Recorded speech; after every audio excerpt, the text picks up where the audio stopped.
listening to the DolphinsTalk.com podcast, the most listened to daily Miami Dolphins podcast on the internet.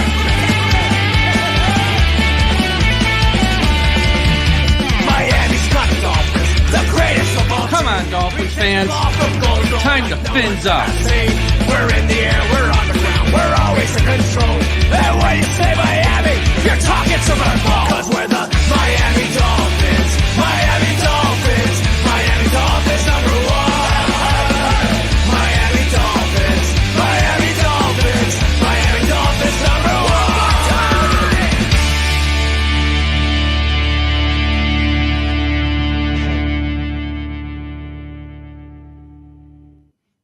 Hello, Dolphins out there. Happy lunch hour here on Thursday. Jason Sarney with Zach Krantz for Lunch with Krantz and Sarney. How are we doing, Zach? Fantastic. Always good to talk to you, especially here on DolphinsTalk.com and the podcast here. And before we get into anything else, by the way, I want to let you know that everything is brought to you today, and a lot of it by Caneswear, one of my favorite places down here in Davie, Florida. Your place to go, your official place to go, by the way, for officially licensed apparel for the Dolphins, the Heat, the Hurricanes, Florida Panthers, all the professional and college teams in South Florida. And if you need the latest jersey, I probably need a new one, an updated one. My Cam Wake one's a little old at this point. A birthday gift, if you need the newest hat, if you want to hit the market for your favorite South Florida team at this point and get apparel, check out Caneswear for their overwhelming selection of sports apparel. It's right here in Davie, 2655 South University Drive. Caneswear has it all. And if you're not in South Florida, don't worry about it. Go to caneswear.com, check out the website, shop the inventory from the comfort of your own home, and they'll ship it right to you. International fans, you as well. Caneswear.com is the spot from where Miami fans shop. That's caneswear.com, caneswear.com. Brilliantly done. One of the best in the business in the radio game, as we all know. And speaking of that, this is going to be a little bit of a shotgun half-hour lunch, because, you got business to attend to in the real world of, your life and your work. So with that said, let's go back into the rearview mirror a little bit from last game. Dolphins hosted and beat the Atlanta Falcons. And what we saw was basically the bottom 50% of the roster, a lot of showcasing of the rookies. What did you notice down there and what did you take away? Well, your last part right there was it. How many times can you come out of a preseason game and say 4 or 5 rookies played pretty well in the game? And I think that's a great thing because the last couple of years, there hasn't been a lot of draft picks. So if you got 4 or 5 guys, maybe even 6 guys by the time it's all said and done, not only make the team, but contribute to this team, that is a very, very positive thing because you have so many high-priced guys at the top. You're going to have some low-paid guys at the bottom, your rookies and your kind of undrafted guys playing well. And it was really cool to see. I'll tell you what, they got another running back, Sarney. This kid is really, really good. I know you've been talking about him with us on that round table for a long time in Krantz Corner. And since we drafted him, and it's another Jalen, so we'll just throw that in the mix there. I love all the Jalens on this team at this point. But it's fun to see him. The speed's there. I don't know if this is I don't know if the league is really about that anymore, 25 carry, 30 carry guy. But I feel like this kid, if he had to go in there week 1 and take 15 carries, I think he'd be fine. 15 touches, I think he'd be fine. By the end of the season, I think he's going to get some real work for this team as well. And, the rookies, just in general, name a rookie, I'll tell you, they played pretty well at that point. That's kind of the good. The bad, probably the backup quarterback position because you need a little bit more. God forbid something does happen to Tua. And if those guys have to, whether it's Skyler or Mike White at this point, if they have to start multiple games because of injury or something happening, Dolphins are in big trouble this season. Nice, probably both guys are really nice, but I'm not looking for a nice backup quarterback. I just need a good backup quarterback at this point. And the ugly was the punt, the one punt that I think went like 18 or 19 yards or whatnot. So that's my good, bad, and the ugly at this point. And I see already in the chat, not bringing in a punter. Listen, there's a punter sitting out. I think it's his last day in front of Dolphins training camp. Who's sitting out looking for a punting job. At this point, I might just bring him in to see what he's got.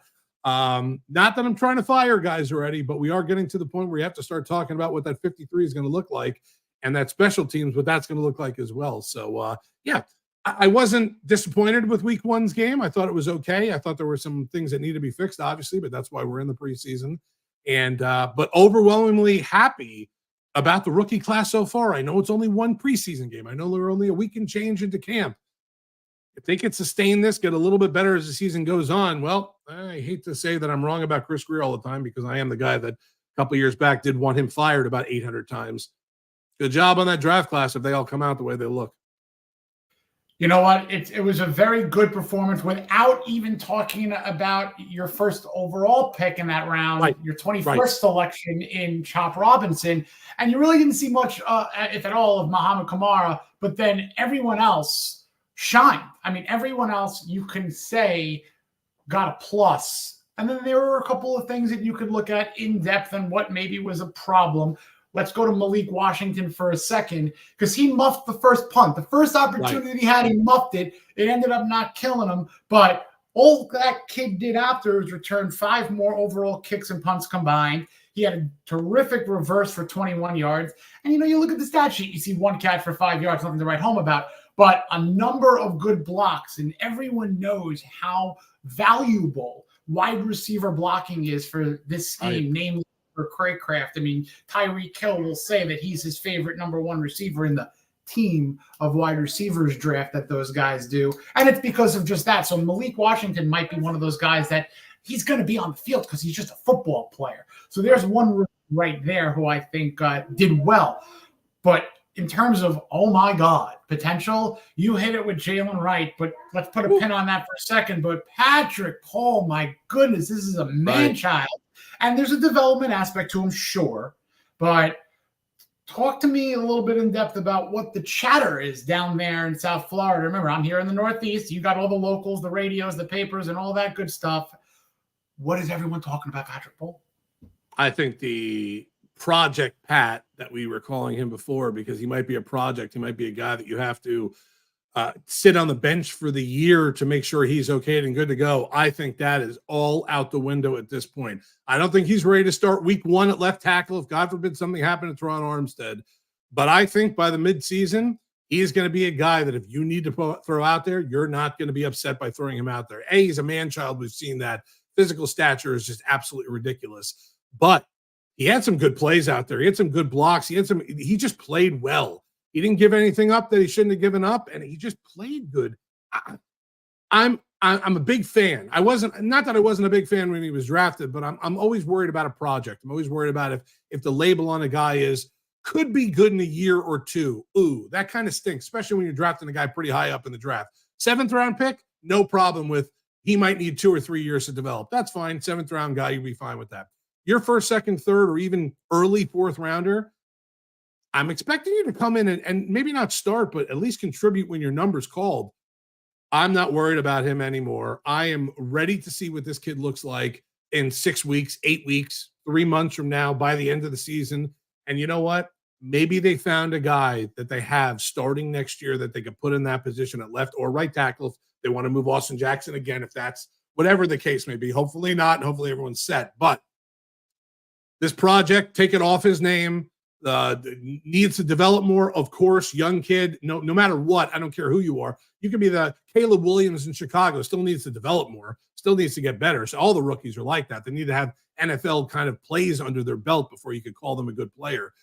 But this kid came out and surprised me, shocked me, and I think all the writers and reporters down here as well. You read any of the columns down here from the guys that cover this team on a daily basis, take that kind of title off him. He is not ready to play tomorrow, but in a week or 2, God forbid, I don't know if they'd be upset throwing him in there. That's going to be interesting to see how that kind of develops in the next week, 2 weeks, month, 2 months. And hopefully at this point, to be honest with you, we don't have to play him at all. And Armstead plays double-digit games, and we don't have any issues. But we know that's kind of Teron Armstead's thing. If he gives you 12-plus games, you're happy. It's as sad as that sounds. If this kid has to come in and play a couple games towards the end of the season, I'm not upset at this point. I fully agree. Fantastic analysis. And, Teron Armstead, the sweet spot, I was going to literally say before you said 12 would be like 13 to 15 games sweet spot. Anything in there is bonus. Now, on the depth chart, the second depth chart that came out, in fact, Patrick Paul is behind Teron Armstead, which is what you want. And Kendall Lamb is behind Austin Jackson, which is what you want.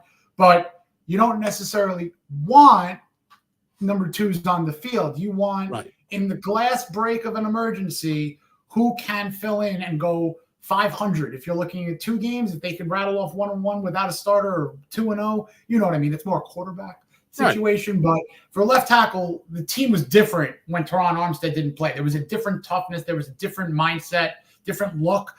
If they could not go down too many notches, if at all, with this number 2 pick in Patrick Paul, it's a win. Of course, you don't want to see it multiple, times in a row or through a month, whatever. There's a couple of games where you might be able to give the big man a rest and say, all right, kid, go on in. If he's not cutting the mustard, throw Lamb in because he's got Jackson there. So that's a fun outlook. Patrick McMorris. Let's give him his shine because earlier in the game, he was making tackles and someone brought up on a Twitter feed, is it really good that your safety is leading your team in tackles? I'm like, well, when some of them is at the line of scrimmage and for loss, yeah. And he was all over the field in coverage too. So I liked the way he played for a day 3 pick, 7th rounder, I believe. And this was kind of a who pick on draft day. A lot of Dolphin fans were like, all right, now we got to do the research. This wasn't one of the guys available that many were quote unquote hoping for, but I'll tell you, kid, I think for the bang for buck, the not really looking for much to exceeding expectation, he might have won the day. You're right. I think that you're talking about someone that potentially a couple of weeks ago, we weren't even worried about making the roster or getting on 53 and maybe practice squad, but maybe not. And then after game 1, he has another couple of weeks of this. This is a kid that should make the team, make the 53, not the practice squad. He should somehow find his way onto this team. You know how every NFL team loves to have some cheap guys at the bottom of that roster in the 53.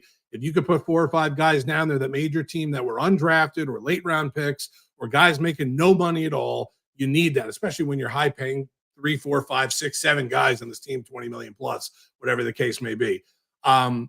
This was your kind of whoa moment, right? For if you're a Dolphin fan. Because and the comment, you know what, it's understandable. You don't necessarily want your safety making, all the tackles in the game. But let me tell you, folks, Sarney, me, and all of you out here, we've never seen Anthony Weaver run this defense here in Miami. I don't know what to expect. And you know what? I wouldn't be surprised if at the end of the year, a guy like Javon Holland led this team in tackles or someone in that backfield, in the defensive backfield was up there. I wouldn't be surprised at certain points if Jalen Ramsey has 8 or 9 tackles in a game because of the way they might use him. I have no idea what to expect. That's the best part about this defense is that you don't know what to expect. I don't think Calais Campbell's going to have 12 sacks, but if one game Jalen Ramsey's got 2 more tackles than he does, or McMorris comes in this game and he's got it, it's not a big deal. This is the whole point of preseason is to test these guys. And right now, he made a name for himself last week. He has another game like this coming up against Washington, or at least have great joint practices the next couple of days and even next week into the practices before you get into your last preseason game. This guy could get himself a spot on the team, and I like it. He was the big surprise from preseason game 2, I think because a lot of people didn't expect anything from him. But boy, oh boy, can you make a name for yourself if you put yourself on that map with tackles and have two good weeks of practice and a good preseason game? Going to make a spot for himself. Absolutely. And I'll tell you what, a guy like him who has that tackling ability, the last 10 guys on the roster, let's face it, special teamers, are they going to be on this coverage unit? And with this kickoff dynamic new aspect, you need sound tacklers who can kind of zone in, channel, lock in, and kind of be that missile. Right. And I like McMorris for maybe that role at the bare minimum. And that's important. You're looking at day 3 rookies. That's how you're going to make your bones, 100%, especially when you got a Javon Holland or Jordan Poyer. You sign Marcus May. You have a Nick Needham who played really, really well as well on Friday. A couple of veterans had to get a look. Remember, we're clean slate, as you mentioned, with Anthony Weaver. That's right. So we have a lot of guys who are coming out this year saying, you know what, forget Vic Fangio, forget Boyer, because it goes back that many coordinators with a couple of veterans. A guy like a Channing Tindall blew up an offensive line to get a sack to walk off into the half. So he did well. So this defense is really churning. And to get back to the rookies before we move on and put a bow on last week's game, you are right, man. Another running back with Raheem Mostert, Devon Achane, and Jalen Wright. There was a play, Zach. I know we are of the same football generation. I got a little bit of flack on Twitter for saying that there was a vintage reminiscence on that change of direction, catch, bobble, run for 20 yards. No one's Barry Sanders. But I got like a, wow, that was like when Barry Sanders would reverse the field all the time. Like it was like easy. That was the closest thing I've seen to it for a Miami Dolphin running back, who I think is not going to necessarily be the next Devon Achane, but the next Raheem Mostert. So if we do see Mostert spelled for a game, you know, he's another guy. Let's circle 15 to 17 games, which is money. You know, that would be amazing, but it's probably going to be 15, 16. Jalen Wright will probably be, at best, Jalen Wright will probably be the starting running back with Devon Achane not necessarily moving out of his role, doing some things in the slot, being that change of pace swing back. So love what they have with Jalen Wright, because close your eyes, think about the next 2-3 years with Wright and Achane as the 1-2 punch. We're talking, you know, at worst last year, basically what I'm really thinking. So let's move on from last week. I think we covered really everyone that we needed to. You know, you mentioned, I'd be remiss to not mention the punting situation. This is the last day of Kyle Ubrecht's holdout, you know, and tip of the cap to him. You know, hopefully someone realizes the value of speaking to him for 15 minutes, watching a punt or two, maybe not even just the Dolphins, any other organized football professional team out there. But, you know, there was an errant kick, a wobbly 40-yarder that wasn't necessarily anything to write home about. Competition wouldn't be the worst thing, Zach, would it? Right. No, that's what camp's all about. I mean, outside of Tua and Tyreek and the stars of your team, you want to have competition because you want to get the best out of everybody. That's kickers and punters and special teams guys as well. They all need that love and they all need that competition. And you know what? If you're not happy with your punter or your kicker, and I'm not saying the kicker at this point, I'm just putting them both out there, but if you're not happy at this point with one of those guys, or you're kind of questionable and not for sure, for certain, this is our guy, what is the big deal about bringing another guy in and putting a little fire under, under the butt of someone on this team? I got no problem with that. I'd bring this kid in. I put a Dolphin sweats on him and bring him out and see how he punts for an hour and a half. And that's it. Have him sign a disclaimer. If you get hurt, it's your fault. You are not on this team. You are here for a tryout. Let's see what you could do. Maybe he puts a little fire under Bailey. Maybe he does something. I don't know. At this point, the last thing you want to do as a Dolphins fan right now is to go into the season and have any question marks outside of offense and defense. You don't want to have them there either, but not on special teams. You want that to be solidified going into the season so you don't have to worry as much. I know the kickoff, return stuff is going to be a work in progress all season long until we kind of get the gist of it. But the kicker and the punter, how many times over the last decade or 2 decades has a kicker or a punter kind of ruined the situation for your team? It happens all over the league, not just here in Miami.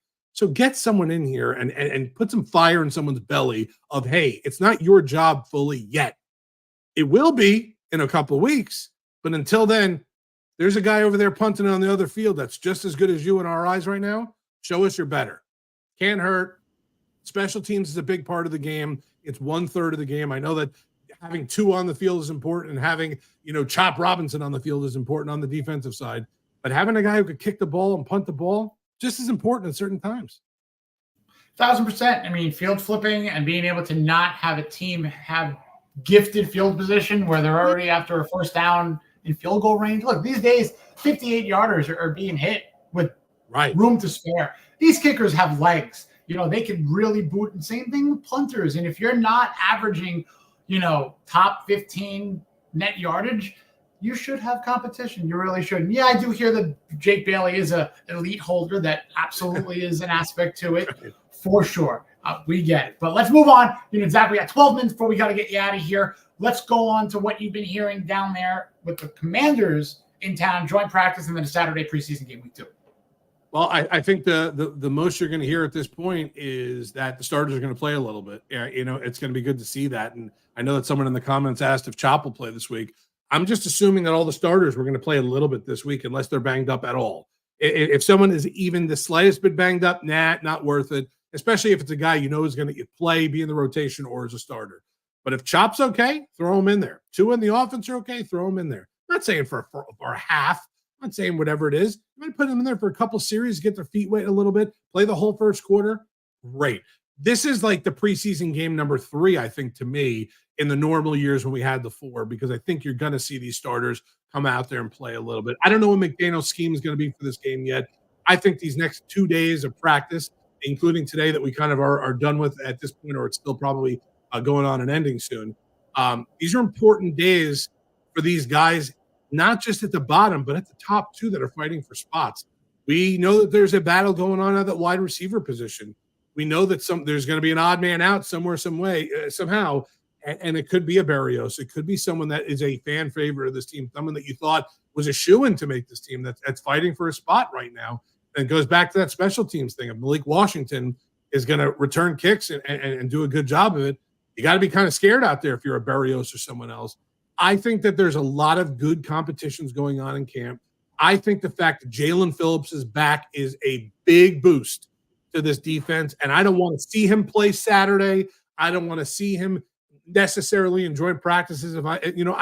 I just want him out there if he's able for game 1, for week 1 at this point. The rest of the time is to get him back in game shape, because he's finally back to being able to practice. Was in the 11-on-11s the last couple of days.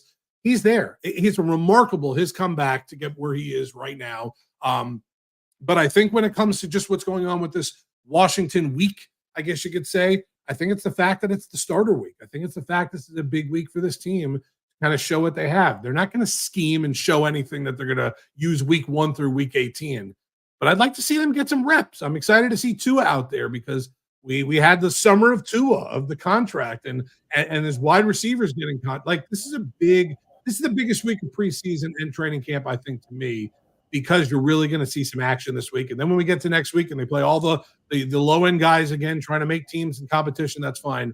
But for Dolphin fans out there, for even Washington fans out there, I'm assuming you're going to see Daniels at quarterback there starting the exhibition game. Tua's going to be out there. It'll be a fun week. Outside of that, there's not much going on besides fights at camps, and I'd love to see it. And I know there's a couple dusts up today. Eichenberg got into one. That's good stuff. I like to see it. As long as nobody's getting hurt and throwing. If you're stupid enough to throw a punch at someone's helmet, you probably should break your hand because you're an idiot.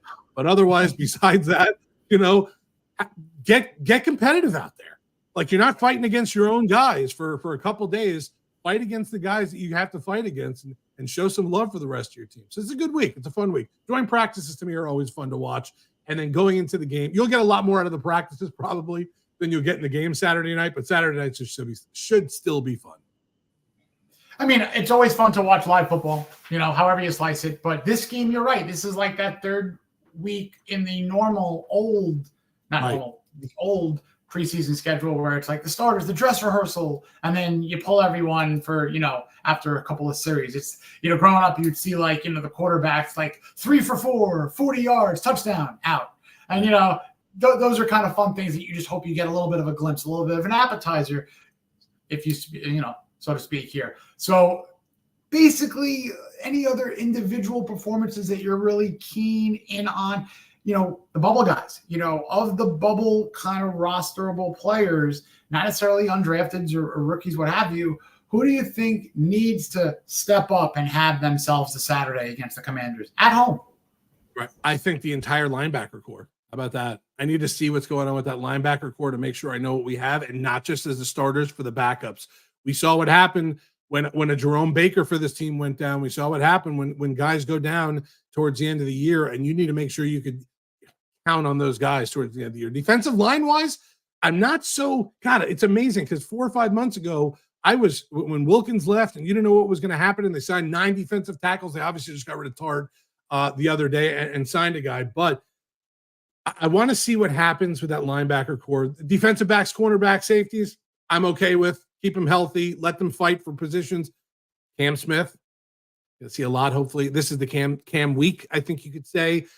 Back in the lineup, kind of rotating with guys. I want to see what we have in this kid, because you're not talking about a 7th-round undrafted guy. You're talking about one of the top draft picks from our limited draft class in the last couple of years. I got to see what he has. I'm looking forward to seeing the defense more than the offense at this point, but I know there's a big battle at the end of that wide receiver 6, I guess you could call it, to see who's going to really step in and take that reign at 4, 5, and 6 and solidify their spots. Looking for linebackers, want to see a little bit of the interior linemen after, the big guys get out. and that wide receiver play to me is going to be big. Offensive line is always a thing I look at no matter what, regular season, preseason, training camp, OTAs. I'm infatuated with it, but I'm going to give my brain a little bit of a rest unless I see something horrible happen and look at all these other things. But I don't know why I'm infatuated now to see with Tyndale, what any of these linebackers could do at this point, or outside, whatever the case, wherever they're moving them to as pass rushers and linebackers. But I'm just excited to see who's going to take the jump, because someone has to at this point, whether they're the 3 guy, the 4 guy, or the 2 guy. Just let me see what you got at this point. I like the answer. If I'm going to pull the thread a little bit more on the wide receiver, Eric Ezukanma is back at practice, and I don't think he had the greatest of practice today. I saw a couple tweets. He had a drop, an end zone drop.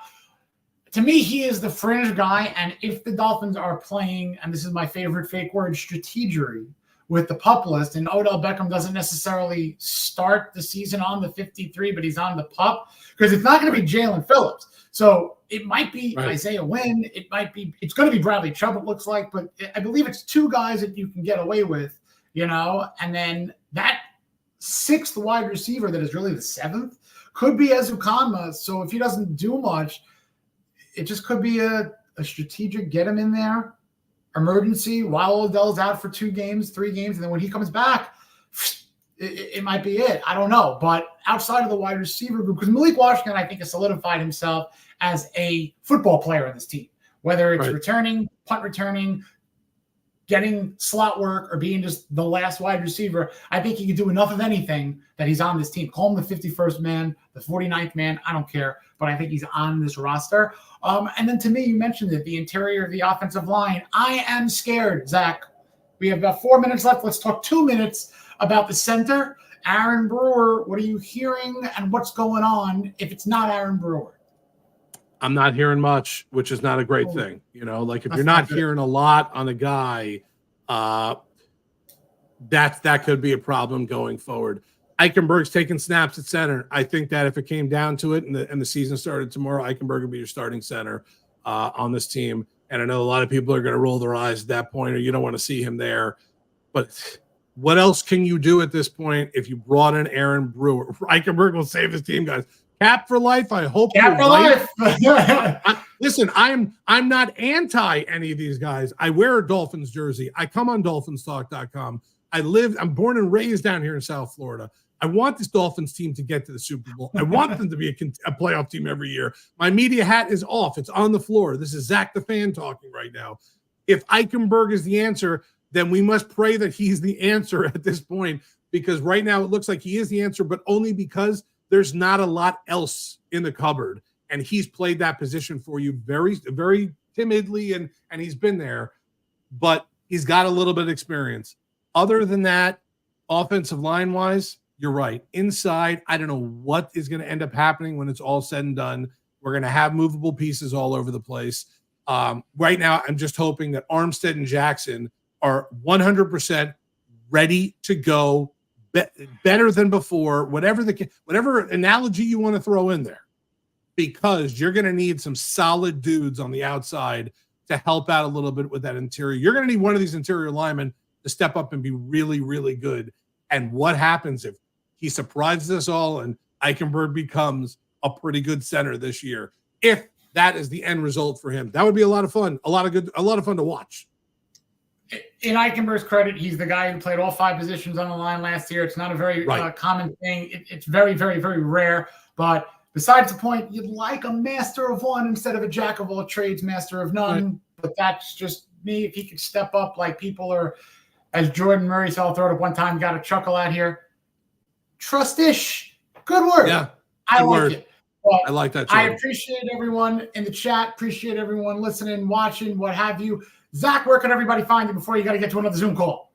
Just Google or whatever, Krantz's Corner, WQAM.com. You can find me everywhere, including here on Dolphins Talk with Sarney. I do a lot of stuff with Mike. We do the round table each week. We're all over the place. I am so excited for Dolphin season to actually start. I love camp. I love the 53 and making it, but nothing's better to me than week 1. Get me to week 1 at this point, please.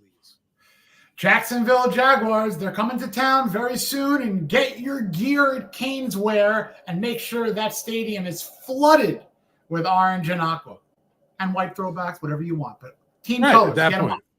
Caneswear.com for all your stuff. They're the best. Caneswear is the best right here in Davie. But like I said before to you, just go to the website. And at that point, you can order it from wherever you are around the country. They'll have it shipped to you. And if you're here in South Florida, get over to Davie, get over to the store, say hi to Brett and the whole family there. Tell them Zach sent you. I don't know if that's going to get you anything, maybe like 1% off, but it's better than 0%. With that said, tip your waitresses and waiters, everybody. Have a good one.